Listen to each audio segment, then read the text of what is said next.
Hello students, I am Hardik Sheta from Saraswat international academy Vapi.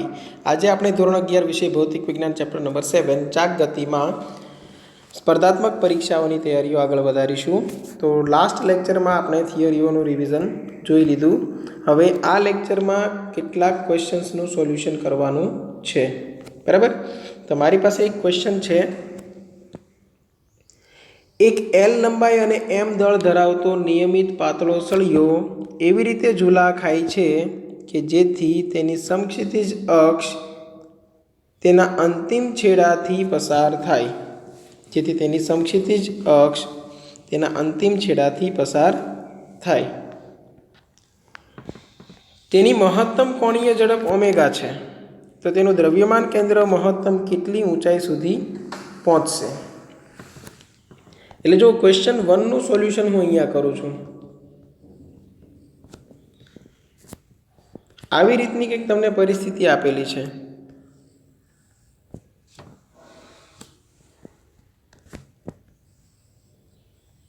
આવો એક સળિયો છે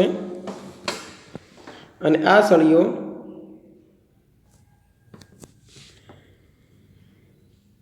અહીંયાથી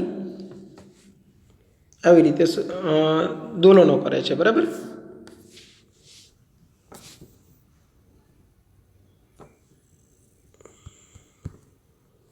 ઓકે,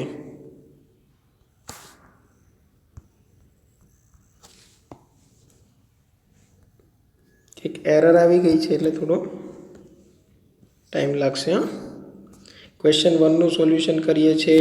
એક આ દ્રઢ આધાર છે, आवो एक सळियो छे, सळियानी जाडाई अवगणवानी छे, बराबर। अने ए अहींया आधार बिंदु साथे रहीने दोलनो करे छे, बराबर। आ क्वेश्चन 1 નું सोल्यूशन छे। हवे ए आनुं द्रव्यमान केंद्र छे ए धारो के अहींया मध्य बिंदु पर आवी रीते हशे अने ए सळियो ज्यारे दोलन करशे त्यारे द्रव्यमान केंद्र पण आवी रीते जतुं हशे, बराबर। तो आज मूल स्थान हतुं त्यांथी केटली ऊंचाई सुधी द्रव्यमान केंद्र जशे आ तमारे मेळववानुं छे,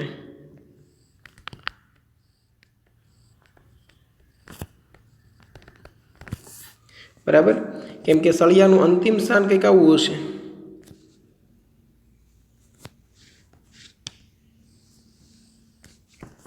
बराबर।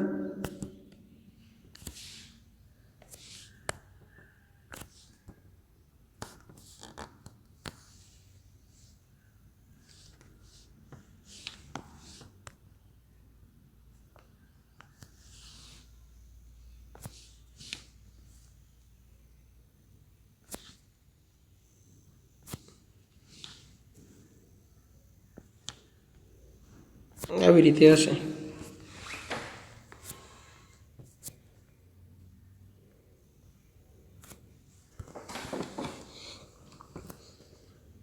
आ अंतिम स्थान हशे सळियानुं, बराबर। तो द्रव्यमान केंद्र आटલું ઉપર આવી ગયું હશે, બરાબર। તો સાવ સિમ્પલ વસ્તુ છે, તમારે આવા બધા કિસ્સાઓમાં ઊર્જા સંરક્ષણના નિયમનો ઉપયોગ કરવાનો છે।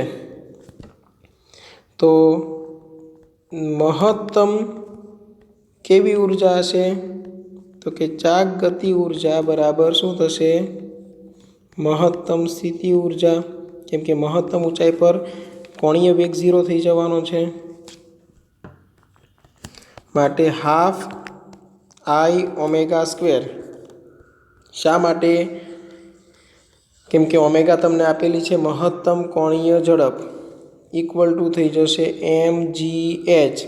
दळ आखा सळियानुं लेवानुं छे, पण ऊंचाई छे द्रव्यमान केंद्रथी लेवानी छे, केम के समग्र सळियानुं दळ द्रव्यमान केंद्र पर फोकस थयेलुं हशे, बराबर। चलो, तो हवे सोल्यूशनमां करवानुं शुं छे। एक तो जड़त्वनी चाकमात्रा मेळववी पड़शे। हवे जड़त्वनी चाकमात्रा शुं होय, तो कि सळियाना मध्य बिंदुमांथी पसार थाय तो 1/12 ml², पण एक छेडामांथी पसार थाय तो 1/3 ml² समांतर अक्ष प्रमेयनी मददथी साबित करी शकाय। एटले अहींया थशे, समजो, 1/2 आई नी जग्या पर 1/3 ml², आ थशे ओमेगा स्क्वेर, अहींया थशे mg એચ સળિયાનું દળ કેપિટલ સ્મોલ એમ તમને આપેલું હોય તો સ્મોલ એમ રાખવાનું છે. એલ પણ સ્મોલ આપેલો છે એટલે એવી રીતે આપણે વિચારશું. બરાબર. હવે એમ કેન્સલ થઈ જશે. બરાબર. હવે એચ શું મળશે? તો L square omega square divide by 2 3 * 6 6g H મળશે L square omega square divide by 6g એટલે ઓપ્શન ડી રાઈટ છે. જુઓ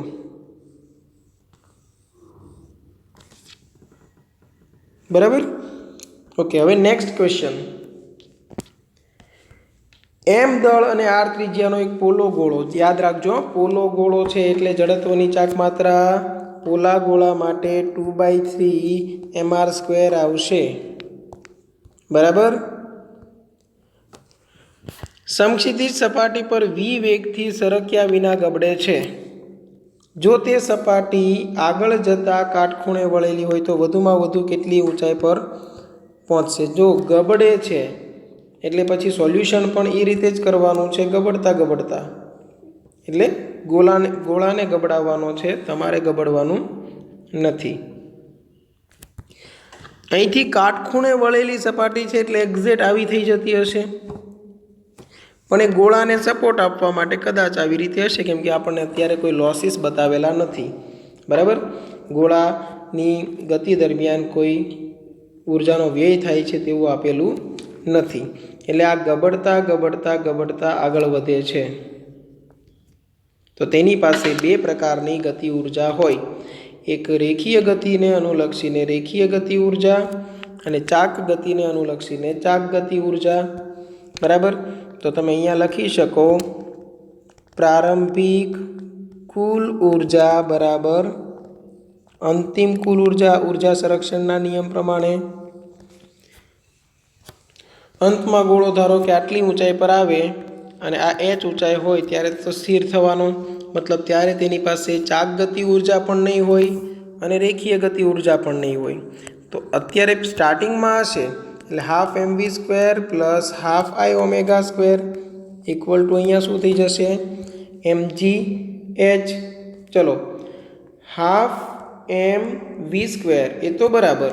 હાફ I શું હોય મેં તમને કીધું તેમ 2/3 mr². હવે આર કેપિટલ છે કે સ્મોલ જોઈ લઈએ. આર છે એ કેપિટલ છે એટલે 2/3 mr².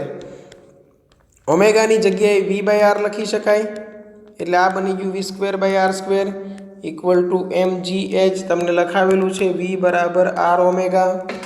જ્યારે આપણે થિયરીનું રિવિઝન કરતા હતા ત્યારે બધા સૂત્રોનું રિવિઝન કરી લીધેલું છે. બરાબર. એટલે જો અહીંયા v બરાબર r ઓમેગા લખાવેલું જ છે, તો ઓમેગા બરાબર v/r થશે. ઓકે. હવે આમાં જુઓ તો એક તો r² કેન્સલ આઉટ થશે, r² કેન્સલ આઉટ થશે, અહીંયા 2 કેન્સલ આઉટ થશે એટલે mv² કોમન નીકળશે, અંદર બચશે 1/2 + 1/3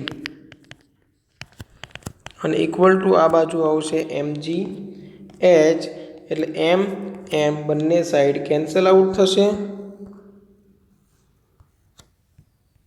અને આપણને h મળશે એ કંઈક આવું હશે 5/6 એટલે 5v² / 6g 5v² / 6g option B છે એ આન્સર છે આપણો અત્યારે. બરાબર. ચલો આ સમજ પડી ગઈ હશે. નેક્સ્ટ ક્વેશ્ચન જોઈએ. એક ઢાળ સમક્ષિતિજ સાથે 30 ડિગ્રીનો ખૂણો બનાવે છે. એક નક્કર ગોળો સ્થિર સ્થિતિમાંથી ગબડે છે, તો તેનો રેખીય પ્રવેગ કેટલો? રેખીય પ્રવેગ માટે મેં તમને સીધું સૂત્ર જ લખાવેલું છે, એટલે ક્વેશ્ચન 3ના સોલ્યુશનમાં રેખીય પ્રવેગનું સૂત્ર લાગુ પાડી દઈએ. તો રેખીય પ્રવેગનું સૂત્ર શું હતું? તો કે g sin θ છેદમાં 1 + k² / r². તો g sin θ એટલે sin 30 degree 1 plus k square by r square અહીંયા થશે નક્કર ગોળા માટે 2/5 કઈ રીતે મેળવવાનું તો કે નક્કર ગોળા માટે જડત્વની ચાક માત્રા હોય 2/5 mr સ્ક્વેર તો i ની જગ્યા પર મૂકી દો mk square equal to 2/5 mr square mm cancel તમારે શું જોઈએ છે k square by r square તો તમને શું મળી જશે 2/5 સમજ પડી એટલે k square by r square 2/5 આવી રીતે મળી જશે અને ત્યાં તમારે ખાલી મૂકી દેવાનું છે બરાબર એટલે અહીંયા g sin 30 એટલે 1/2 અને અહીંયા થશે 7/5 એટલે 10/7 g થશે answer 10/7 g sin theta 1 minute check करिए नहीं आ 2 नीचे आवशे ने એટલે 14 થશે એટલે 5/14 g થશે 5/14 g એટલે ઓપ્શન સી રાઈટ છે ક્લિયર एकदम इजी છે चलो तो આગળ વધીએ કોઈને કઈ ડાઉટ હોય તો કોન્ટેક્ટ કરી શકો છો હા क्वेश्चन नंबर 4 पर आइए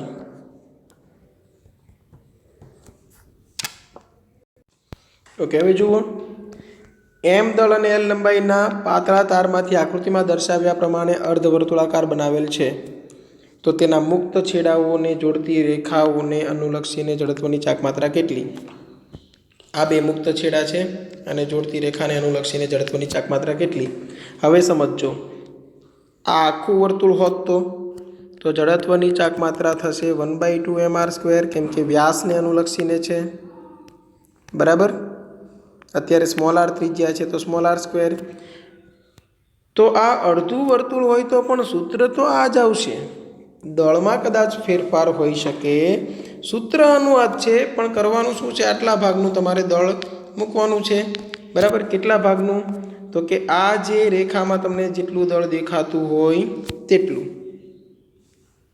બરાબર એટલે સૂત્ર એનું એ જ છે એટલે તમારે અહીંયા કરવાનું છે હાફ mr સ્ક્વેર જ પણ તમને ત્રિજ્યા ખબર હોવી જોઈએ તો l લંબાઈ છે તેમાંથી અર્ધવર્તુળાકાર રિંગ બનાવી છે એટલે l બરાબર પાય r હોય અર્ધવર્તુળનો પરિઘ તો l બરાબર થઈ જશે r બરાબર થઈ જશે l ડિવાઇડ બાય પાય ત્રિજ્યા મળી ગઈ જડત્વની ચાક માત્રા થશે હાફ mr સ્ક્વેર આખું વર્તુળ હોય તો પણ એ જ સૂત્ર અડધું વર્તુળ હોય તો પણ એ જ સૂત્ર કેમ કે આ જ્યારે આમ વર્તુળ ગતિ કરશે ત્યારે એક સરખો જ આકાર એક સરખી જ ત્રિજ્યા બનાવશે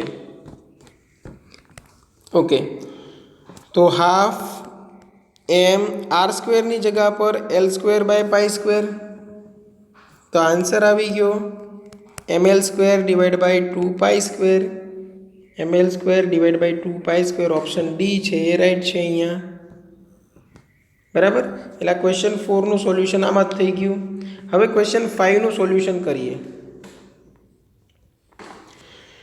જેનો સ્થાન સદિશ 2 to 1 એટલે r સદિશ ઇક્વલ ટુ 2 to 1 આપેલું છે તેવા કોણ પર જે બળ લાગે છે એ f સદિશ ઇક્વલ ટુ આપેલું છે 5 6 7 તો ટોર્કનું મૂલ્ય કેટલું તો ટોર્ક સદિશ પહેલા મેળવવો પડશે પછી તમે તેના મૂલ્યની વાત કરી શકો તો ટોર્ક સદિશનું સૂત્ર શું છે r સદિશ ક્રોસ f સદિશ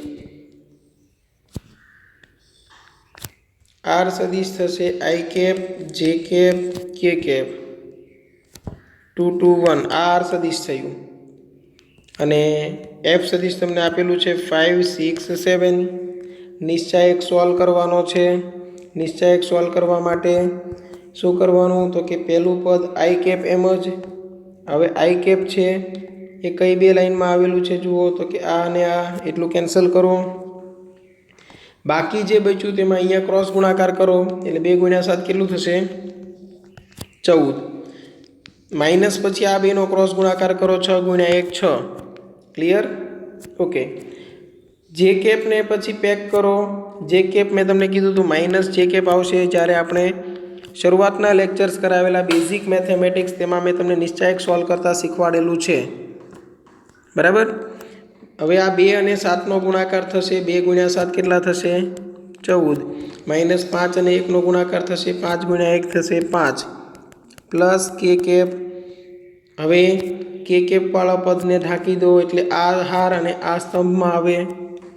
તો 2 અને 6નો ગુણાકાર કરો એટલે 12, -5 અને 2નો ગુણાકાર કરો એટલે 10. એટલે આ થઈ ગયું 8i કેપ, માઇનસ 14માંથી 5 જશે તો 9 જે કેપ અને પ્લસ 2 કે કેપ,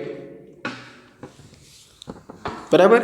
હવે આ ટોર્કનું મૂલ્ય જોઈતું હોય તો વર્ગમૂળમાં બધા ઘટકોના વર્ગનો સરવાળો. એટલે અહીંયા 8નો વર્ગ કરશો, -9નો વર્ગ, જો કે થવાનું તો ધન જ છે, અને 2નો વર્ગ, એટલે વર્ગમૂળમાં તમને મળશે 149.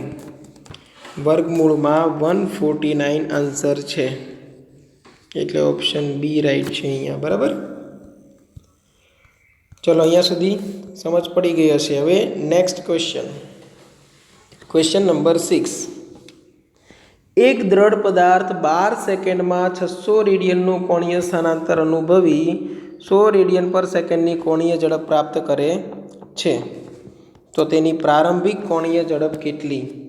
હવે ક્વેશ્ચન નંબર 6માં ડિટેલ મૂકશો એટલે ઓટોમેટિક તમને આઈડિયા આવવા લાગશે કે કયા સૂત્રનો ઉપયોગ કરવો. ડિટેલમાં શું છે તો કે સમય આપેલો છે 12 સેકન્ડ, કોણીય સ્થાનાંતર થીટા આપેલું છે 600 રેડિયન, અંતિમ કોણીય ઝડપ આપેલી છે 100 રેડિયન પર સેકન્ડ, પ્રારંભિક કોણીય ઝડપ મેળવવાની છે. ચલો શું કરી શકાય?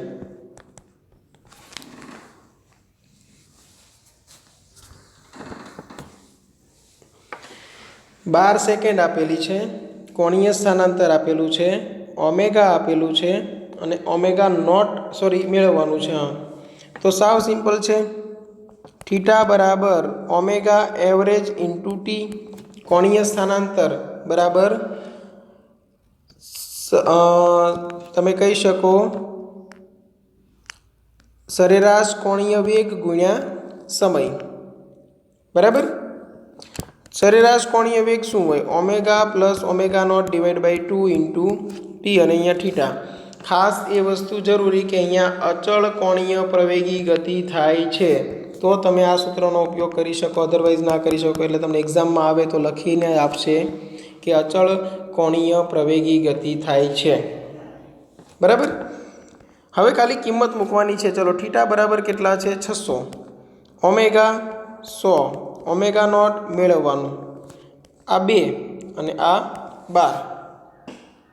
ઓમેગા નોટ બરાબર તમને મળી જશે 0, કેમ કે આ 12 નીચે આવશે અને 2 ઉપર જશે, એટલે 1200 ભાગ્યા 2 કરો એટલે 600, 1200 ભાગ્યા 12 કરશો એટલે 100, અને 100માંથી 100 જશે તો 0 આવી જશે, બરાબર આન્સર. એટલે આમાં આન્સર આવશે ઓપ્શન સી 0, બરાબર. ક્વેશ્ચન નંબર 7 ચેક કરીએ. શું પૂછેલું છે? કોણીય વેગમાન L અને ગતિ ઉર્જા K ના પદમાં જડત્વની ચાક માત્રા શોધો. તો સિમ્પલ છે, ગતિ ઉર્જા K છે તો K બરાબર હાફ I ઓમેગા સ્ક્વેર. તો K બરાબર હાફ I ઓમેગા સ્ક્વેર છે, એમાં I ઓમેગા અને ઓમેગા અલગ કરી દઈએ તો K બરાબર હાફ L ઓમેગા થઈ ગયું. L બરાબર I ઓમેગા હોય એટલા માટે, બરાબર. તમને જોઈએ છે જડત્વની ચાક માત્રા. હા, જડત્વની ચાક માત્રા તો પાછી જોઈએ છે, બરાબર. અને કોણીય વેગમાન L ના ફોર્મમાં. તો પછી આવું ના કરાય.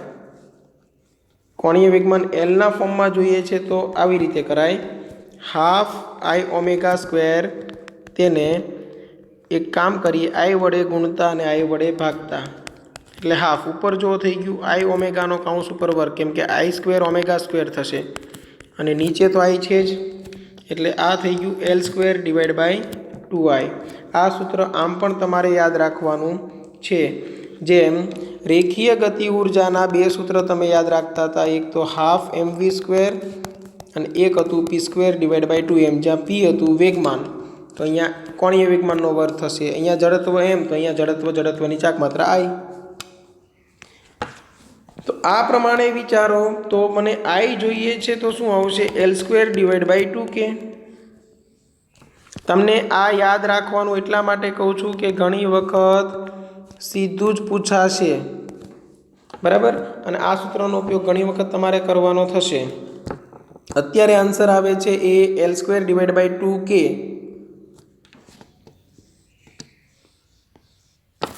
બરાબર। ક્વેશ્ચન નંબર 9 નું સોલ્યુશન જોઈએ।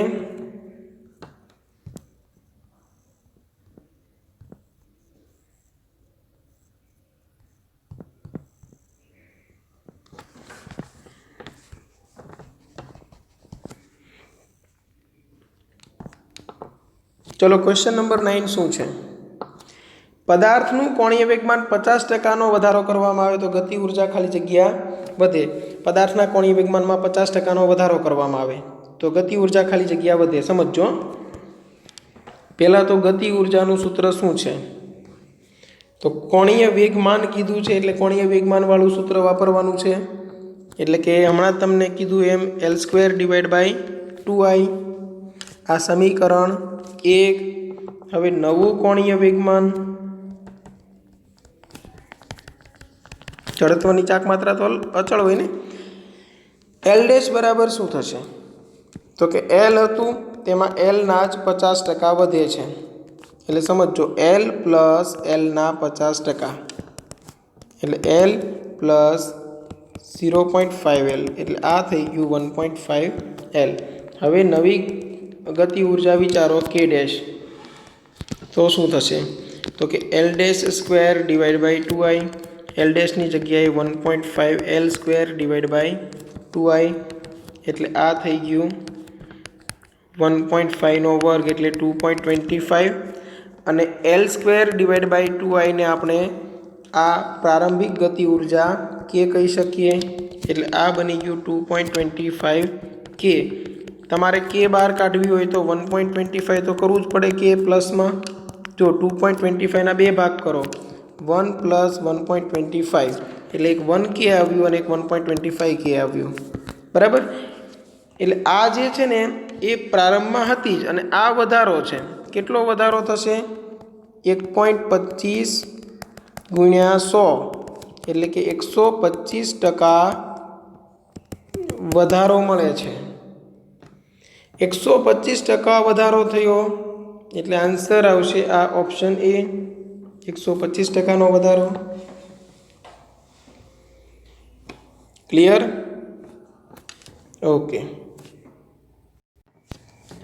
ઓકે, નેક્સ્ટ ક્વેશ્ચન જુઓ। સમાન આડછેદનું ક્ષેત્રફળ ધરાવતો m દળ અને L લંબાઈનો સળિયો છે। આ સળિયાને મધ્ય બિંદુથી કાટખૂણે વાળવામાં આવે તો મધ્ય બિંદુમાંથી પસાર થતી અને સળિયાના બંને ભાગને સમાવતા સમતલને લંબ અક્ષને અનુલક્ષીને જડત્વની ચાક માત્રા ખાલી જગ્યા થાય। એટલે શું થાય છે? જો સળિયાને કાટખૂણે વાળવામાં આવે છે, એટલે સળિયો છે ને એ આવો છે કંઈક,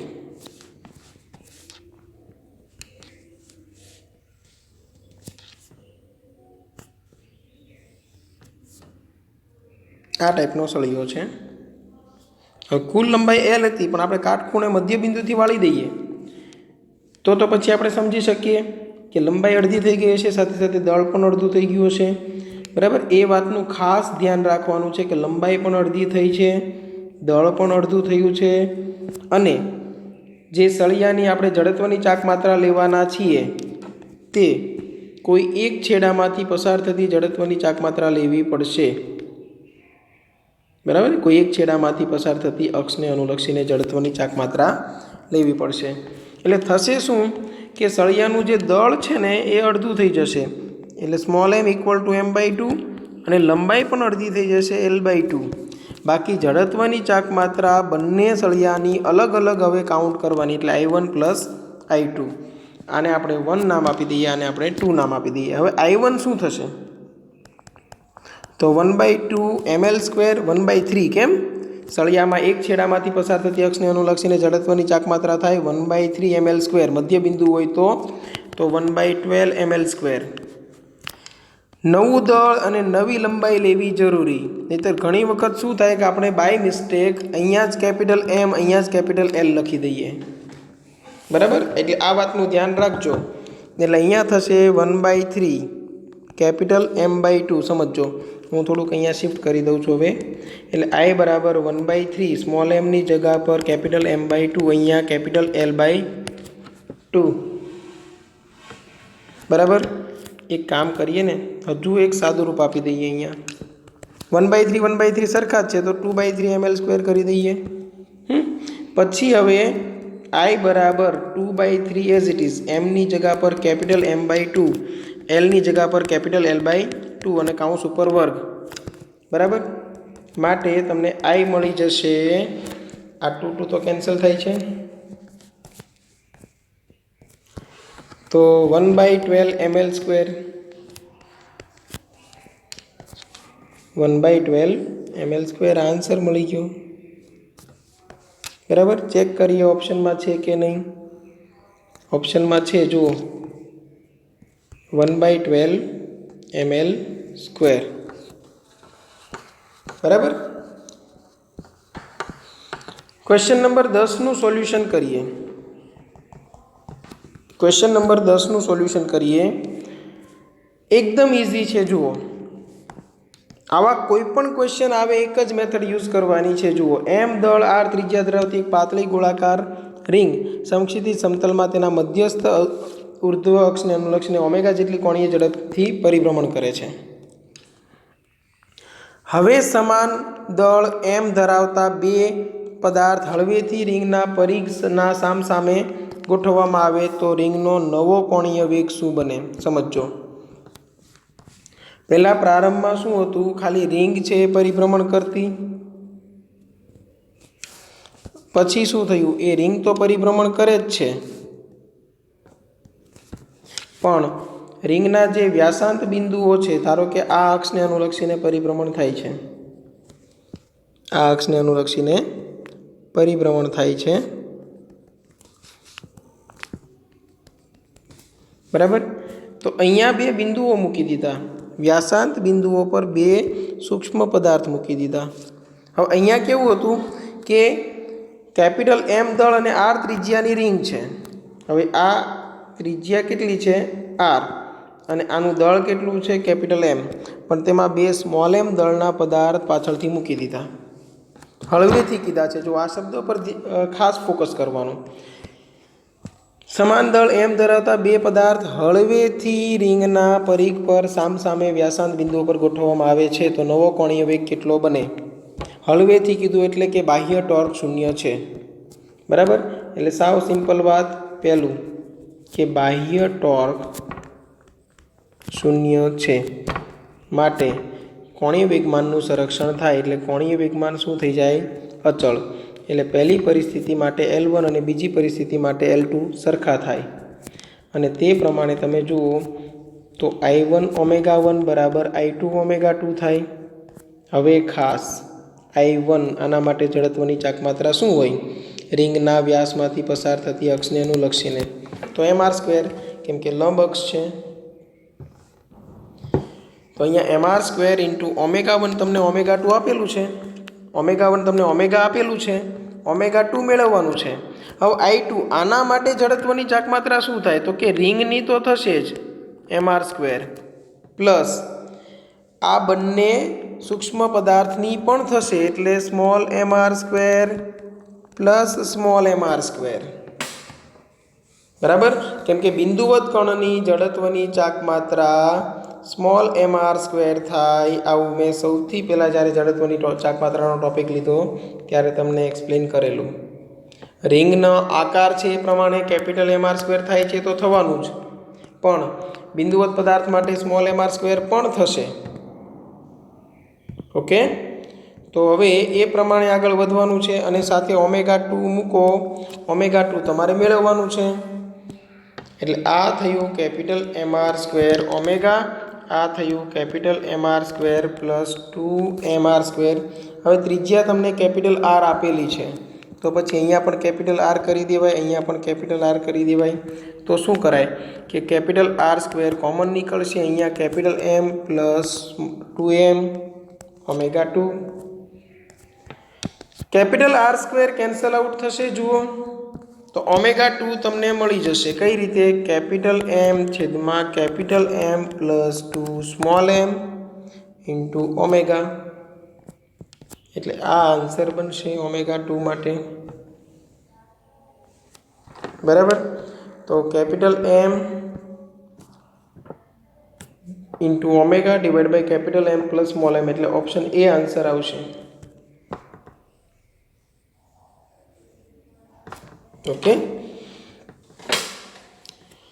એકદમ ઇઝી છે આ બધું. હવે જોઈએ આ ક્વેશ્ચન નંબર 11 નું સોલ્યુશન.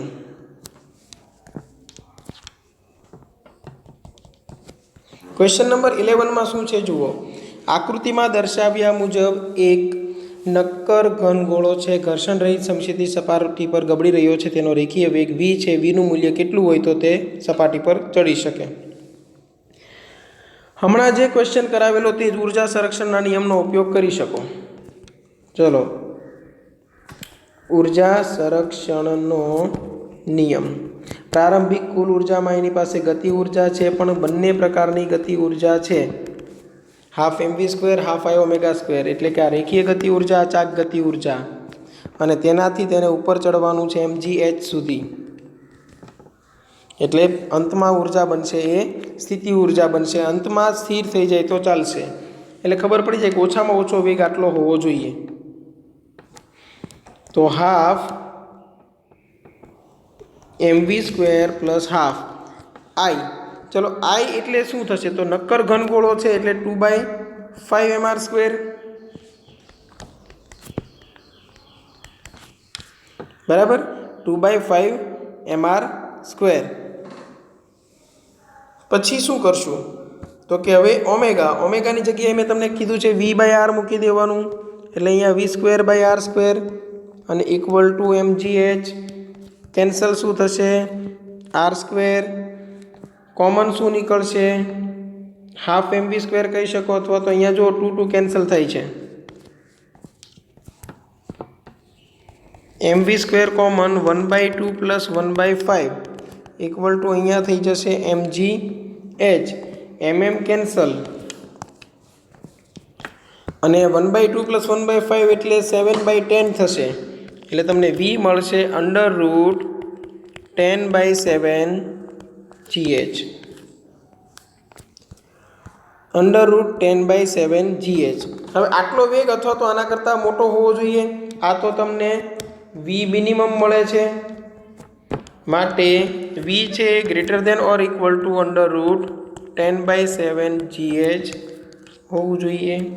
એટલે આન્સર થશે v greater than or equal to. કેમ કે એનાથી વધારે વેગ હશે તો ચડી જ જશે ને. એ તો બટ ઓબ્વિયસ આપણને ખબર જ હોય. તો v greater than or equal to √10/7 gh. આટલો વેગ હોય અથવા તો આનાથી વધારે વેગ હોય તો તમે મતલબ આ જે ગોળો છે એ ઢાળ પર ચડી શકશે. ચલો, ક્લિયર છે? આવી રીતે તમે પણ અલગ અલગ કન્સેપ્ટવાળા ક્વેશ્ચન્સનું સોલ્યુશન કરતા રહેજો. કોઈ ડાઉટ હોય તો પૂછી લેજો. બરાબર. નેક્સ્ટ લેક્ચરમાં આપણે ક્વેશ્ચન્સના સોલ્યુશનથી સિલેબસને આગળ વધારીશું. ઓકે, ચલો અહીંયા સુધી રાખીએ. એક્સ્ટ્રા પ્રેક્ટિસ માટે હજુ પણ વિડીયોઝ આ ચેપ્ટરના આવશે, એ પણ જોતા રહેજો. પછી આપણે આગળ વધીશું. બરાબર. ચલો, અહીંયા સુધી કોઈ ડાઉટ હોય તો પૂછી લેજો. Thank you.